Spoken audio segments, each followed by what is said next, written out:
పద్దెంది పడి మెట్ల పైకెక్కి గుడికేగు భక్తులకు ఎదురొచ్చే బంగారు స్వామి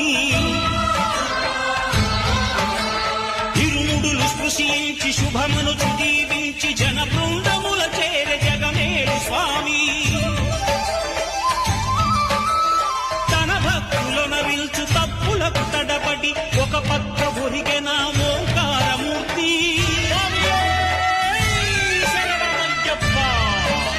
స్వాములందరూ తనకు సాయము కాగా ధీమంతుడై లేచె ఆ కన్య స్వామి పట్టబంధము వీడి భక్తతతికై